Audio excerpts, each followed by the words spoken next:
my fault. There we go. I need to unmute myself here. Second session, we're going to be talking about getting freedom from digital addictions. And we're going to kind of talk about, and I don't say any of these things to like scare you though.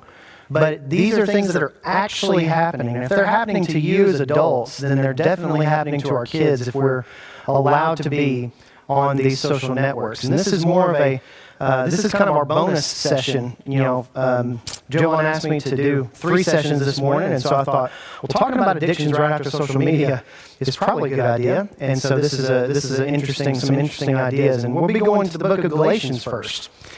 So Galatians chapter 5, verse 1 says something very, very simple.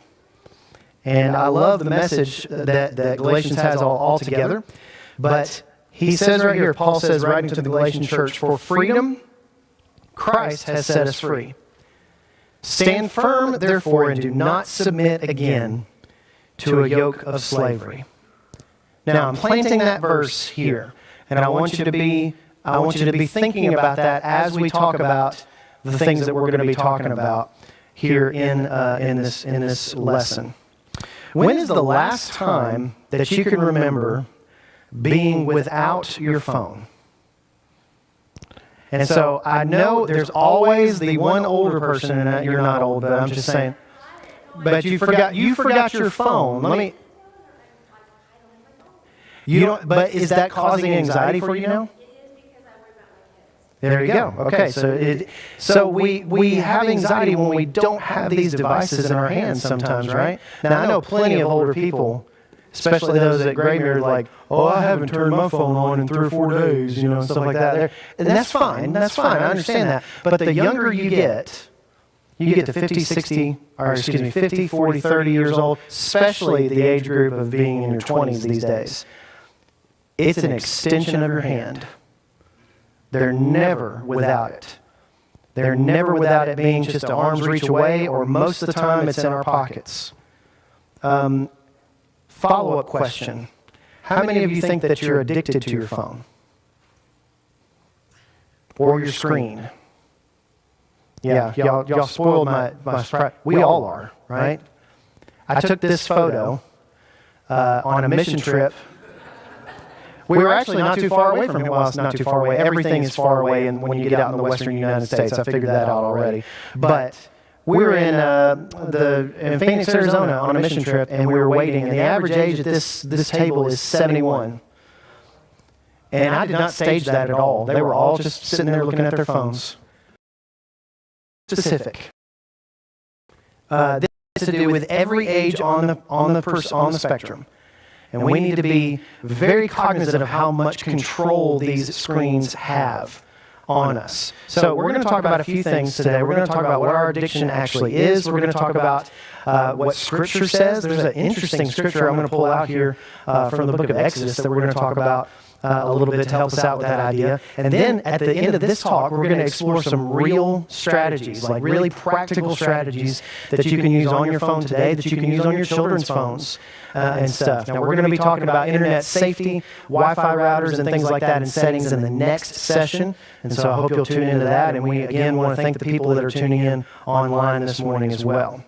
So, when we think about what are we addicted to, we just got through talking about social media, and you just told me, you just raised all your hands and said, yeah, I'm probably addicted to my phone. So we understand that up front. And I will absolutely say I'm the first one to be addicted to my phone. You know, last night my wife texted me, and I'm sitting here, I gotta respond to her before I start talking tonight. You know, and it's kind of that anxiety of like, oh, we've got to respond. And so we think about that quite a bit. But the question that I want to answer here, and the question that maybe we need to ask ourselves today, is how much control are you giving the screen in your pocket? How much control are you giving it? This is an old advertisement. You don't see these anymore, do you? He was a good guy, right? He was an all-American, you know, back in the Marlboro Man idea was conceived in the 1960s by, of course, the Marlboro Corporation. And they sell cigarettes, obviously. And they perceive this idea of this rugged, good-looking, all-American man, right? And if you're a good all-American man, you smoke Marlboros, right? You think about how acceptable, and some of you lived during this time. I cannot speak to this directly, but I've read about it. When we look back to the images from that era, we are shocked today to see that they smoked on airplanes. They smoked in doctors' offices and hospitals. There would be doctors flipping up clipboards and giving you diagnoses with a cigarette in their mouth. It's just completely unheard of today. And we look back at images like that and things like that, and we're just completely shocked.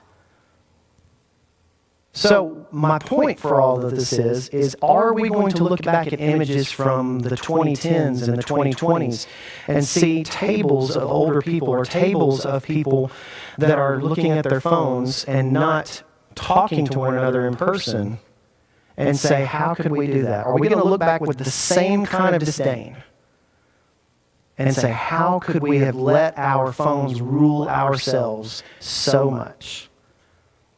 More importantly, I think what we talked about a little bit last session, how could we let those companies who are running those things on our screens have so much data about us? I think that what we're going to see here as the next generation comes about, I think by 2030 there's going to be significant changes to the way our privacy and the way our data is used by these corporations. I think that in the next 8 to 10 years it's going to look a lot different for those companies and their profit margins. Because I think there's going to be a group of newer legislators and newer people and a new generation of people that step up and say, this is enough, they're taking too much. And we're going to look back on this as the data dark ages.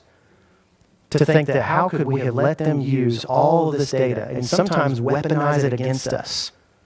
We have seen that happen. And I don't want to mention specific things or political things, but we have seen those things happen with the power that disinformation and that social media has. We've seen it happen just the last few years. 77% of Americans own a smartphone. 95% own, actually, excuse me, I got those reversed. 95% own a smartphone. And I don't know where the other 5% is. I've never seen them, at least not these days, right?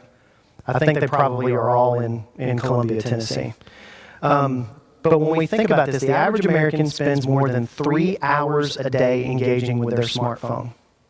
Average.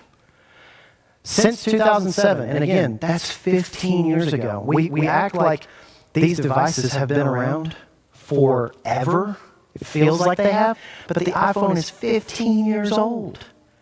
Since then, 1.7 billion iPhones, 2.2 billion plus Android. Those numbers are even higher than the last time I put this slide together. That's absolutely crazy. You know, it took television the same time. It took 14, 15 years for the iPhone to reach these numbers. It took television 40 years to get to that number. That's amazing. But we have moved in those 15 years with this ubiquitous access in our pockets. We have moved from excitement to kind of obsession in just a decade or so.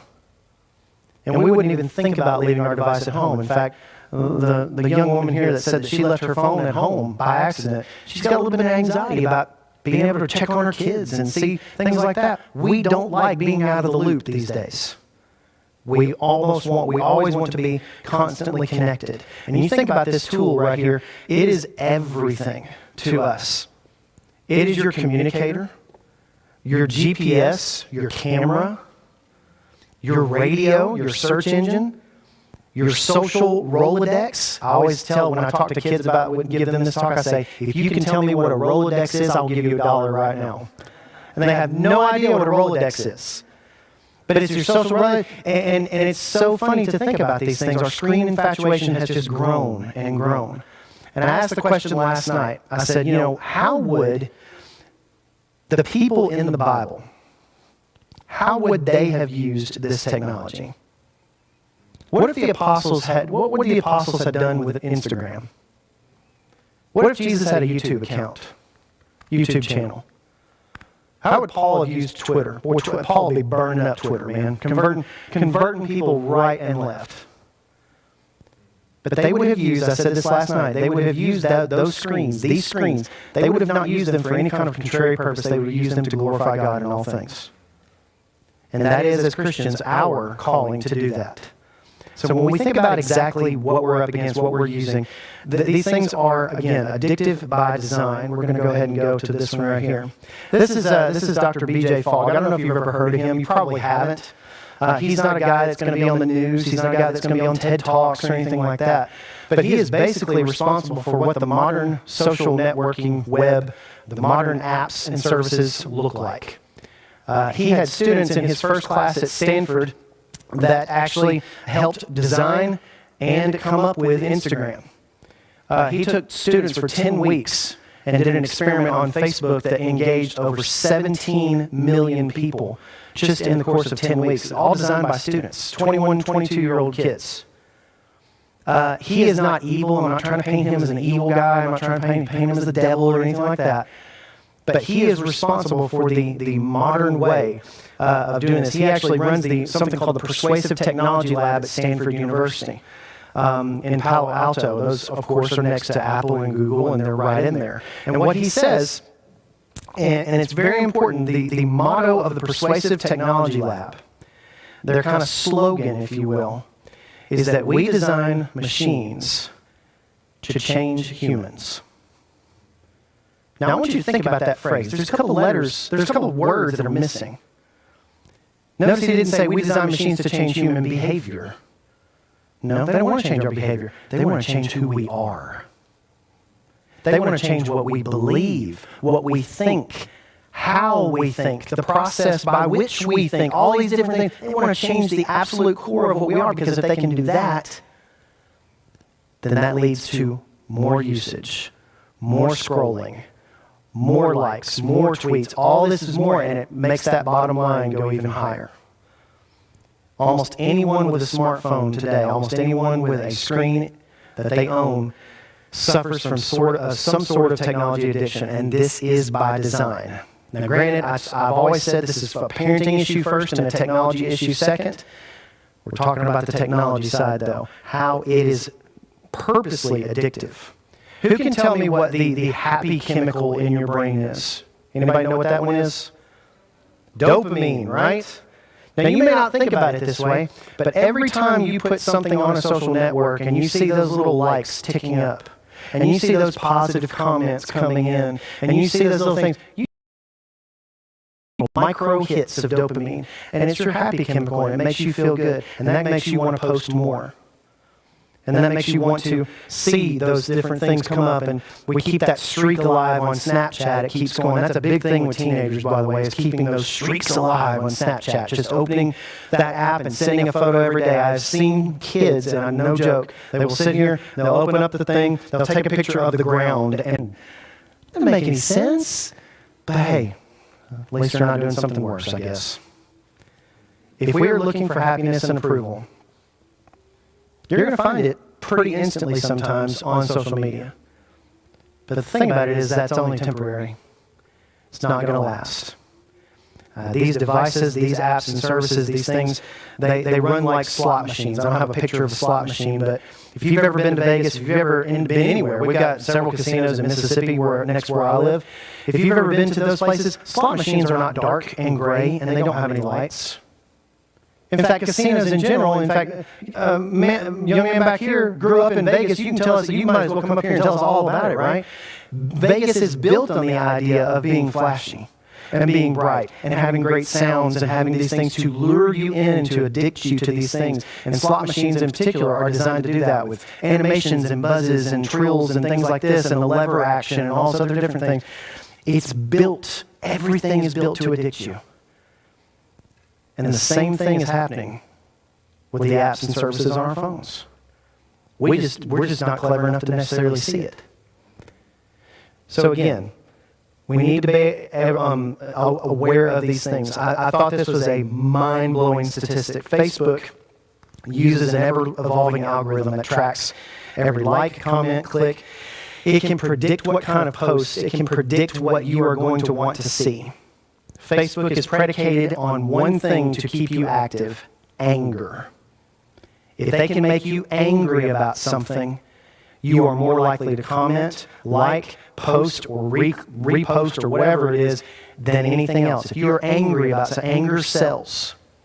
They may say it doesn't. They may say that they're trying all this stuff to make sure that there's not disinformation shared on their platform and all those other things. They say all that, but they're not doing anything for it. A 2014 New York Times study, and again, this is, 7 years ago now? A 2014 New York Times study reported that Facebook users were spending a collective, listen to this, 39,757 years on the platform each day. All of us amount to 39,000 plus years on the platform each day. That number is probably even more because they have 500 million more users today than they did 7 years ago. We are giving a lot of time to these screens in our pockets. And again, when we think about these things, screens in our hands, they appeal to the need to us to connect. We want to belong somewhere. We want to be able to share and find community and connect. That is what technology promises, and that is something that we need to teach our kids that only the church can deliver. Only something like Christ's church can deliver that kind of true connection and true kind of sense of community. So when we think about this, when we think about kids growing up with all this, many of us have grown afraid that if we don't continually tell the world who we are, if we don't overshare, like the gentleman said here in the front, as everyone else is doing, we're going to become invisible and we're going to become irrelevant. Is that true? Some teenagers will actually think that. So let's look at what Scripture says really briefly. I'm going to go to a weird spot, but I'm going to try to connect this all up and let you see the idea that we're moving towards here. Exodus chapter 20. Now, I don't know what you think about when you think about the Ten Commandments. It's one of those basic things in Scripture. It's one of the tent-pole Bible stories that we have. 10 Commandments, right? When you think of the 10 Commandments, what comes to mind? I'm asking you right now. What comes to mind when you first think of the 10 Commandments? Basic morality, okay? What else? Rules and guidelines, okay. I like that. I love your idea, but that's where I'm going right there. Rules and guidelines. You know, I think of, and my brain goes to a weird place when I think about the Ten Commandments sometimes. My brain goes to 4th grade in Miss Street's class and getting your name on the board. Getting a check beside it. If you got a check beside the name, you're in big trouble. If you got 2 checks, you might as well just write your own death sentence, right? It's just, you're going to the principal's office, you're dead already, right? And so I think of that sometimes, and that's the wrong way to think about something like the Ten Commandments. God, with a giant chalkboard with everybody's name on it, just put, you messed up, you sinned again, messed up, here's a check. You violated one of my commandments, here's another check. That's the wrong way to think about the Ten Commandments. The Ten Commandments here were given to God's people as a response to who God is. I can't explain that, but let's read here. He provided rescue from slavery, okay? Exodus chapter 20, beginning in verse 2. He says, I am the Lord your God, who brought you out of the land of Egypt, out of the house of slavery. I'm God, and this is what I did for you, okay? Verse 3, you shall have no other gods before me. You shall not make for yourself a carved image or any likeness of anything that is in heaven above, or that is on the earth beneath, or that is in water under the earth. You shall not bow down to them or serve them, for I, the Lord your God, am a jealous God. And we could read the rest of chapter 20 here as God goes on to record the other commandments that were handed down. They were put in these stone tablets. You know the story, hopefully. They were put in these ornate arks. And commandments that were given to the children of Israel, and the commandments that they needed at that point. Why? Because they had just come out of generations of slavery. I don't know if we can contemplate what it means to be in modern times, in modern America. I don't know if we can contemplate what it means to truly be a slave. Now, I hear kids all the time saying, my parents made me clean my room. They treat me like a slave. I hear that all the time. That is completely wrong, obviously. But when we think about that, do you really know what it's like to be owned by someone else? I don't think we understand that concept, do we? The Hebrews, the Israelites here, they were owned by the Egyptians. They couldn't leave. They didn't have the freedom to do anything except be in generational slavery. And that is why God gave them the Ten Commandments, because they had just come out of this. You need guidance. I'm going to give it to you. You need a moral framework. I'm going to give it to you. And thinking about this brings up an interesting question. Are we modern day slaves to these screens? Are we modern day slaves to the things that we see? Are we being addicted to them to the point of anxiety when we don't have them? I'm right there with you. I'm not saying that I'm above reproach here. I'm right there with you. But I tell kids a lot, if we live for that dopamine hit, if you live for those likes and those followers and things like that, we become slaves then. That's the point where we become slaves. And then we go to a scripture like I read at the very beginning of the very beginning of the lesson, Galatians 5:1. What does it say again? I wanted to plant that in your mind so that we could go back to it. Galatians 5:1 again says, "For freedom Christ has set us free. Stand firm, therefore, do not submit again to the yoke of slavery." When we think about a yoke is something that if you have worked on a farm or if you've seen old farm stuff, a yoke is something that held cattle together and it held people together sometimes. And when we think about something being enslaved to us, it's not necessarily a phone, a way of life, not money or popularity. We're not supposed to be enslaved to an app or a service or a screen. Christ is the one who should define our identity, not our likes on Instagram or our streaks on Snapchat. So how do we make sure, and again, this is the concept part of it, talking about a biblical example. How do we control our tech so that it does not control us? How do we help our children control their technology so that it doesn't control them or teach them the wrong things that are going to last a lifetime? How do we do that? Technology addiction presents an instant problem for us, a unique challenge, because as I said before, most of the time, and I was talking with some people up here, is that sometimes, you could probably get off of social networking altogether. You probably not have social media, and that's fine. But guess what? You're still going to have a device like this. And you're still going to be looking at that screen. I like what Cal Newport said in his book, Digital Minimalism. He said, to be constantly wired. Our brains do not respond well to that. And we are absolutely not supposed to do that. We're not supposed to be beholden to this phone. We need a healthy self-concept of ourselves, and we need a healthier, more balanced, conscious relationship with our devices. A few people sometimes hear me say these things and they think that they need to go live in a cabin in the woods with no internet, no connection whatsoever. And that's not what I'm saying. What I'm saying is that we have to use these devices responsibly. When we think about some practical things here, what can you do? Well, you can set boundaries. And you set boundaries with those technology. In fact, we have boundaries in all sorts of areas of our lives. We need to set boundaries with technology as well. Okay, I'll give you an example. I'm not perfect. I've got a little computer on my wrist. It's an Apple Watch right here, okay?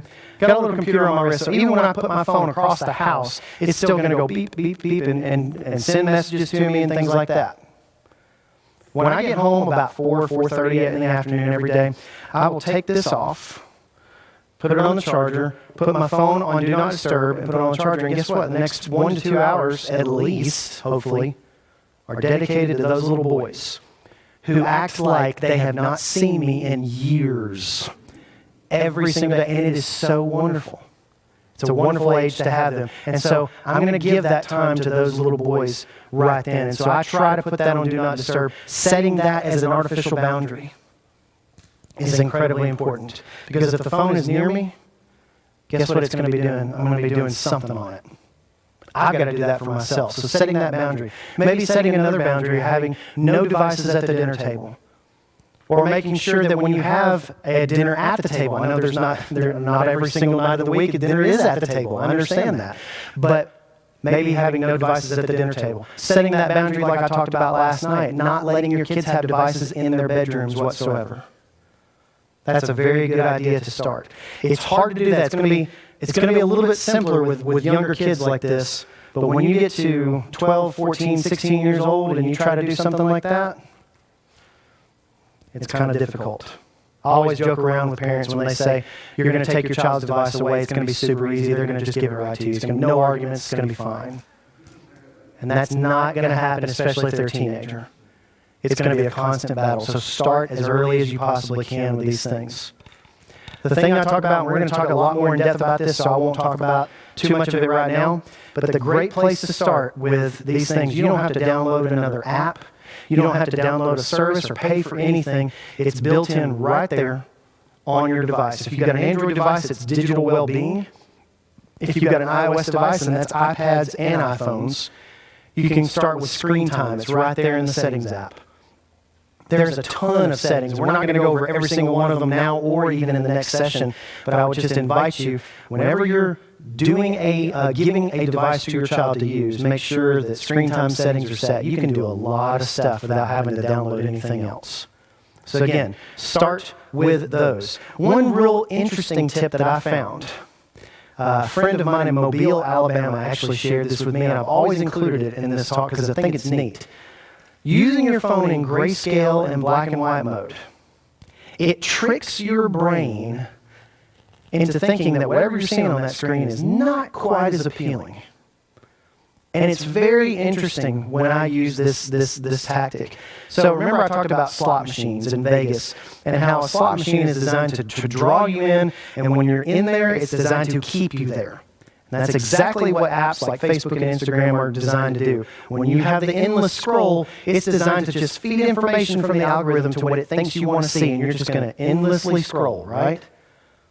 And so the way to combat that is a pretty brute force method. You just go into your settings there, you turn off color filters, and suddenly your phone is black and white, and you look at it and you go, I don't want to look at this that long because it doesn't really look that great.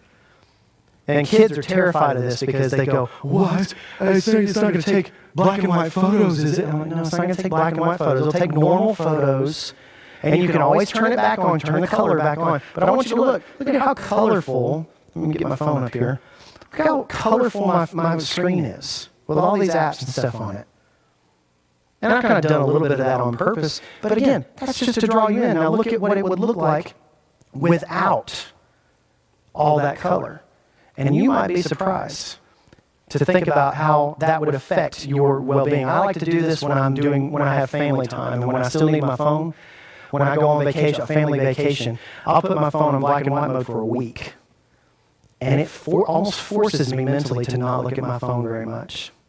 Neat little tip. Again, you can turn off notifications. Notifications are something that you can really wrangle to a very, very fine point. I have notifications turned on for one application on my phone. Anybody guess what that is? Text messaging. That's it. And even then, you can go deeper into that. I have certain threads and certain things and family chats and things like that I don't ever see a notification for unless I check the app. But my wife's text messages are always going to make it to me. My mom's are always going to make it to me. And you can actually pare all that down to where your phone is not buzzing or beeping or anything like that, because guess what? That's another point of you just picking that phone up. The average person picks up their phone 190 times a day. Pulls it out of their pocket 190 times a day. That's crazy. And so again, turn off those notifications. You won't hear the buzzing, you won't hear the tweeting, and you're probably not going to miss anything really interesting anyway, most of the time. Okay? This one's interesting, especially when you tell a bunch of teenagers to delete an app that they use too much. If you go into screen time settings, I have a challenge for you. If you go into screen time settings, and it will tell you, based upon your usage, what app you use the most. I tell teenagers, I say, hey, delete that app for a week and see how it changes you. You can put it back on there. It's not like it's gone forever. So that's the thing with teenagers. They think that when you delete something, it's gone forever. It's absolutely not the case in any kind of technology, because it's always going to be there. And you can always re-download it later. There's no fear there. But delete that app and see what your life is like and see how much time you're spending on your phone that entire week. It may be eye-opening to you. for a long time, I deleted Facebook off my phone. And it was amazing, the amount of time that I was spending, because you just get caught in that scroll. And by the time you look up, it's been 20 minutes, 30 minutes. What am I doing? Right? Just interesting to think about. And then, of course, there's the practical thing about finding opportunities in everyday life to leave your screen behind. I remember, when I would go to ball practice and stuff when I was a kid, I didn't have a phone. I didn't have anything. My mom was like, hey, be by that pole at 4:30 and I'll see you then. It's like that was it. Now, granted, that was North Alabama. It's not, California. It's not Southern California. It's not anything like that. And I understand that times are different these days, but if you can find ways to leave your screen behind by going and taking a walk, going on a hike, going on a family outing for a day, and saying, hey, let's put all of our phones in the glove compartment and turn them off. Nobody's going to be, we're all here together. Nobody's going to be, needs to contact us. Nothing's going to set on fire. And just take those opportunities to leave your screen behind. And then, of course, the last thing I have for this talk before we get to our internet safety and talking about all the settings and different things is obviously just submit to God. There's this entire false life that we can be led to believe. I think the comment was said last session about the perception that social media gives us is most of the time it's a false sense of what the world actually is. It's a false sense of perfection for people that we think are perfect who are absolutely not. And so again, we don't need to submit to those ideas. We need to submit to God and His church. We need to submit to Christ and His commandments and the things that He says. And that's the most important thing that we need to teach our children. Any thoughts, any questions as we end this session, have another little short break? Our next session is the longest one, and we will have a little bit of a break, and then we'll have our lunch period before that one. But I will tell you the next one is our longest one, and so make sure that you got plenty of notepad paper ready to go and stuff like that. Chris? Researching how addictive I was to my screen while you're talking. And I was able to find the instructions to basically triple tap the button, side button, and activate the color filter. Yeah. Just click on it 3 times and it goes into grayscale. If you need to see something in color, you can triple click it and it goes back into color again. So really easy to get a good demonstration of that. And that's a really good tip. That's a really good simple tip to do that. You can triple click that side button. Sometimes we don't really have home buttons anymore, but triple click that side button to do that. That's a good tip. I deliberately keep mine behind all those settings so that when I want to turn it off, I have to go back through that thing to turn it back on. So sometimes I'm just like, I'm not doing that right now. And my phone will be less interesting for another couple more hours to me. So that's kind of roadblocks I put in place for myself as well. And again, talk to your kids about that. Get them to do that. It's really funny to talk to a group of kids and say that. You'll see every single one of them go, oh, and then go, oh. And it's so funny to see the reaction. But I've heard from kids that I've spoken at little youth camps and different things like that. They will come back up to me and go, I put my phone on grayscale after you talked about it like 2 years ago. And it works. And so they actually do it, and they actually practice those things, and it actually works. That's just another way of setting those boundaries for us. Great comment, though, Chris. Any other comments, any other questions? I imagine there'll be a bunch of questions after the next session, and we do have a dedicated Q&A for that, but I want you to be able to ask those questions in the next session and raise your hand at any time, and I'll reiterate that when we begin the next session. But I have 10:32. Let's take a little bit of a break, and let's come back here at 10:40. And then we'll be able to get that session done, and then we'll go have some lunch. Okay? Thank you very much.